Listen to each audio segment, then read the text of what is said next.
आपसे कुछ अर्सा पहले एक प्रोग्राम किया था, आपको याद होगा कि जेनोसाइड जो होती है ना, कि मुस्लिम नस्ल कुशी जो होती है उसके 10 मुख्तलिफ स्टेजेस होते हैं।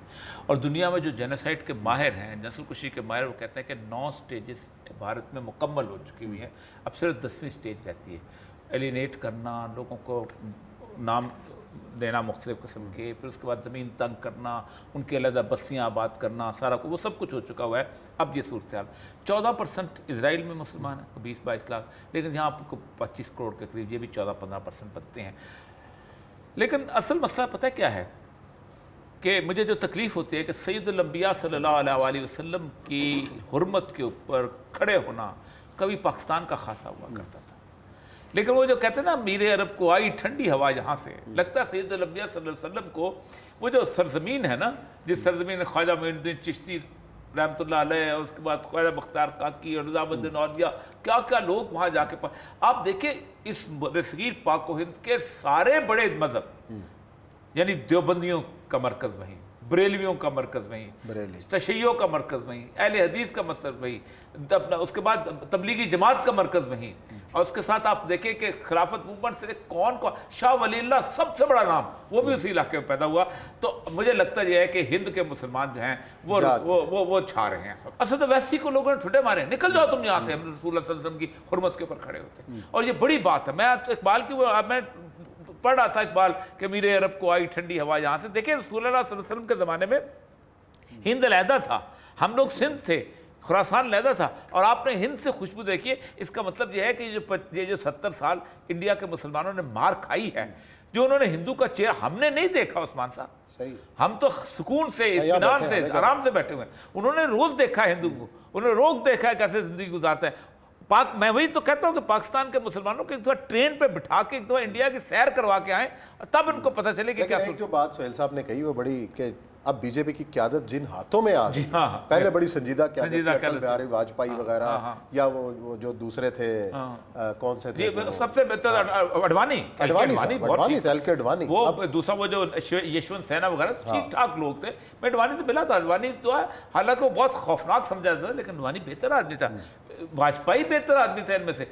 नरेंद्र मोदी को तो खासतौर पे लाया गया ना, नरेंद्र मोदी बेसिकली ब्रांडिंग हुई है उसकी पूरी। ये राष्ट्रीय सेवक सिंह की बजरंग दल का हिस्सा था। ये तो इसने तो शादी नहीं की थी, कॉल लोगों के वो अब कहते हैं निकल आई, लेकिन वहाँ उसने, क्योंकि वहाँ शादी करना तो हराम कहा जाता था। वो तो कहते कि जैसे कहते जप्ती सख्ती होना चाहिए बंदे को, जो इस कार के अंदर कार सेवक को वो इस तरह निकलना चाहिए, और वो बड़ा। लेकिन ये क्यादत जो है वो कहते हैं सनातन धर्म जो है उनका डोल गया। ये होती है उस्मान साहब किसी जगह पे मूवमेंट, कोई भी दुनिया की मूवमेंट जो उठा रहे हैं, लीडर हमेशा बाद में आया है, लोग पहले निकले। ईरान लीडर बाद में आया, लोग पहले निकले। खमैनी बाद में आया आखिरी 3 महीने। अपना फ्रांस लीडर बाद में आया, नेपोलियन तो 7 साल के बाद पैदा हुआ, लोग पहले निकले। इसके बाद रशिया लीडर बाद में आया, लेनिन बाद वो बैठा हुआ था लंदन में और जर्मनी में जाके बैठा था। वो छोटे छोटे ट्राटिस्की वगैरह ये लोग जैसे मूवमेंट चला रहे थे, सब कुछ लीडर बाद में आता है। पब्लिक जब उठती है, अल्लाह ताला की सारे उसूल है, इन्नल्लाह ला युग़य्यिरु मा बिक़ौमिन हत्ता युग़य्यिरु मा बिअनफुसिहिम। हम किसी कौम की हालत उस वक्त तक नहीं बदलते जब तक वो खुद बदलने का ख्याल ना है। हालत अल्लाह बदलता है। इंडिया से हमें ज्वाइन किया है इंसानी हकूक़ के सरगर्म कारकुन हैं और मुसलमानों के लिए बड़ी तवाना आवाज़ हैं सोहेल सदीकी साहब, उनको खुश आमदीद कहेंगे भारत से। अस्सलाम वालेकुम सोहेल साहब। वालेकुम अस्सलाम। सोहेल साहब बताइएगा कि क्या हालात हैं, किस तरीके से गुजर बसर हो रहा है, और जो नई लहर है और जिन्हें ट्रेंड देखने में आ रहा है कि घरों को मिसमार किया जा रहा है, बिल्डोज किया जा रहा है, ये क्या स्ट्रेटजी है? उस्मान साहब, मुस्तफ़ा जाने रहमत पे लाखों सलाम, लाखों सलाम। और जो ये शेरनी माँ है कैफी की और मुदस्सिर की, इसको लाखों सलाम और लाखों सलाम। आपने जो सवाल किया, ये इसका जवाब कल संडे के कॉलम के अंदर बीजेपी के एक पॉलिसी साज हैं और उनके मेंबर ऑफ पार्लियामेंट भी हैं, स्वप्न दास गुप्ता, उन्होंने कोई 3000 वर्ड का आर्टिकल के अंदर बड़ा क्लियरली लिख दिया कि हम हिंदुस्तान को एक थियोक्रेटिक स्टेट बनाना चाहते हैं। और जिसकी जिस पॉलिसी पे हमारी दिल्ली ख्वाहिश है, हम 70 साल से ये तमन्ना रखते हैं कि पाकिस्तान मुसलमानों को मिल गया और अफगानिस्तान भी मिल गया, एक आइडियोलॉजिकल स्टेट बन गया।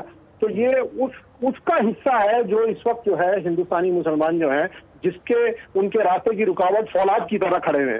तो जब तक और ये इनसे ये गलती हो गई, इन्होंने जो है रसूल सल्लल्लाहु अलैहि वसल्लम पे जो है, जो उम्मत की जान है, उसको इन्होंने अपने हिंदू वोट को जमा करने के लिए अटैक किया। लेकिन इसने जो है आलम इस्लाम को और मुसलमानों को बांग्लादेश, हिंदुस्तान और पाकिस्तान के एक कर दिया। अब मैं अरब कंट्रीज से जो फौरन आवाज आ रही है, एक लूप बन गया है, जो यहाँ रिएक्शन होता है अरब वर्ल्ड के अंदर, सारे अरबिक न्यूज़पेपर्स फौरन रिपोर्ट करते हैं, तो ये इनसे अब कंट्रोल के बाहर है। तो ये जेनोसाइड भूलना है, ये अब हमसे जो है वो 36 का आंकड़ा है, ये नहीं लड़ पाएंगे।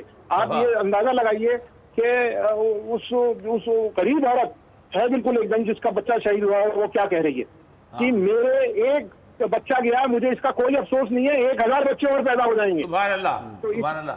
जी 1000 बच्चे और पैदा हो जाएंगे। बिल्कुल ये जज्बा है। ये बताइएगा कि अरब मुल्कों में जिस तरीके से भारतीय मसनूआत का बाइकाट किया जा रहा है और उसके जवाब में भी एक कैंपेन चलाई गई कतर एयरवेज के खिलाफ इंडिया के अंदर, तो ये इसमें कितना कारगर साबित हो रहा है? आप जो पैगाम मिल रहा है भारतीय हुकूमत को अरब मुल्कों से और उसके जवाब में जो यहाँ से कैंपेन चलाई जा रही है, इसका जरा कुछ और सबसे बड़ी बात है कि 40% जो है वो इस वक्त उनकी रिमिटेंसेस जो है वो यहाँ भारत आती हैं, और बेहतर चीज़ है। और ये इस वक्त पाँव हिलाए हैं या वो वही हिंदुत्व पे खड़े हैं ये लोग? लेकिन असर तो होना चाहिए था ना, कार्रवाइयाँ रुक जाती हैं, उसी तरीके से जा रही हैं, इसका असर कोई नहीं हुआ।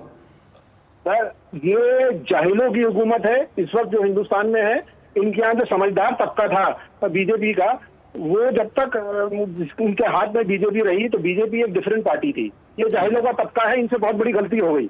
जो हम मुसलमान आपस में इत्तेहाद पैदा नहीं कर पाए, इन लोगों ने हमें वो काम करके दिखा दिया। अच्छा, आपने इत्तेहाद की बात की सुहेल साहब, तो आप बताइएगा कि वो तो चलो एक तरफ मुत्तहिद है, मुसलमान किस हद तक मुत्तहिद है, किस लीडर के ऊपर उनका इजमा है? क्योंकि पहले आपको याद होगा कि एक असद अवैसी साहब अपनी राग लापते थे, लेकिन रसूल अकरम सल्लम के इस तौहीन की बात पूरी उम्मत लगता है कि उम्मत तो मुत्तहिद हो गई, हिंदुस्तान का मुसलमान जो मुत्तहिद हुआ है उसके बारे में जरा बताइएगा। सर हिंदुस्तान के मुसलमानों का मुत्तहिद होना बड़ा मुश्किल काम था, लेकिन क्या है, वो मुनाफिकीन को पहचान किया अपने यहाँ। हमारे यहाँ लीडरशिप 70 साल से मुनाफिकों की, ठीक, और बहुत बड़ी बड़ी तंजीमें हैं जिन्होंने बड़ी बड़ी अपने बाप दादाओं की इमारतों के नाम पे जो है वो अपनी दुकानें सजा रखी थी, और गवर्नमेंट ऑफ इंडिया उनको सिर्फ एक मकसद के लिए रखती थी कि दंगा कराओ और इमदाद बांटने के लिए इन मुसलमान लीडरों को भेज दो और इनको इस बात की इजाजत दो कि बैनुल अक़वामी जो इमदाद आती है वो इनकी खुली रहे। तो वो 70 साल से ये नौटंकी आम मुसलमान के साथ, उसके जज्बात के साथ ये मुसलमान लीडर खेल रहे थे। हमारे असल दुश्मन जो है मुनाफिकीन है।